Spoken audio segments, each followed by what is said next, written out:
ಮಾಲ್ಯವಾನ್ ತುಳಿದು ನಿನ್ನಿಂದಾಗಿ ಎಲ್ಲ ಸೌಕರ್ಯವನ್ನು ಪಡೀತಾ ಇದ್ದಂತಹ ಸೀತೆ, ನಿನಗೆ ವಂದಿಸ್ತಾ ಇದ್ದೇನೆ, ಸೀತೆಯನ್ನು ರಾವಣ ಅಪಹರಿಸಿದ್ದಾನೆ ಅಂತ ಹೇಳು. ಹಂಸಕಾರಂಡವಾ ಕಿರಣಂ ವಂದೇ ಗೋದಾವರೀಂ ನದೀಂ.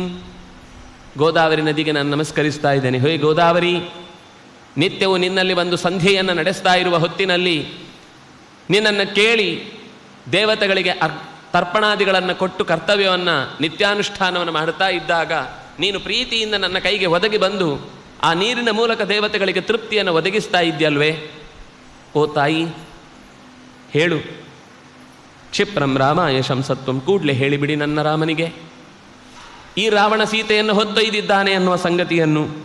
ದೈವತಾನಿಚಯಾನ್ಯಸ್ಮಿನ್ ವನೇ ವಿವಿಧ ಪಾದಪೇ ನಮಸ್ಕಾರ. ಅಂತೆಯೇ ವಿವಿಧ ರೀತಿಯ ಪ್ರಾಣಿಗಳನ್ನು ಓಡಾಡಿಸಿಕೊಳ್ಳಿಕ್ಕೆ ಬೇಕಾದ ರಕ್ಷೆಯನ್ನು ನೀಡುವ ಮೂಲಕ ಏನೇನು ರಕ್ಷಣೆ ಕೊಟ್ಟಿದ್ರೋ ಆ ಎಲ್ಲ ದೇವತೆಗಳಿಗೆ ನಮಸ್ಕರೋಮ್ಯಹಂ ತೇಭ್ಯ, ಎಲ್ಲರಿಗೂ ನನ್ನ ನಮಸ್ಕಾರ ಇರಲಿ.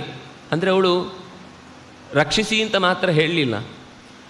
ಇಲ್ಲಿಯ ತನಕ ನನಗೆ ನೀವು ಮಾಡಿದ ಉಪಕಾರಕ್ಕಾಗಿ ನಾನು ಪ್ರತಿಯಾಗಿ ಕೊಡಲಿಕ್ಕೇನೂ ಇಲ್ಲ, ನಿಮ್ಮ ಉಪಕಾರವನ್ನು ಸ್ಮರಿಸ್ತಾ ಇದ್ದೇನೆ ಅಂತ ತನಗೆ ಅಪಾಯ ಆದಾಗಲೂ ಸ್ಮರಿಸಿ ಸಾಧ್ಯವಾದರೆ ರಾಮನಿಗೆ ನನ್ನನ್ನು ಉಳಿಸಿಕೊಳ್ಳುವುದಕ್ಕಾಗಿ ಮಾಡುವ ಪ್ರಯತ್ನದಲ್ಲಿ ನಿಮ್ಮ ಹೇಳಿಕೆ ಬಹಳ ಮುಖ್ಯ ಆಗುತ್ತೆ ಅಂತ ಎಲ್ಲರಲ್ಲೂ ಈ ಮಾತನ್ನು ಹೇಳ್ತಾ ಇದ್ದಾಳೆ.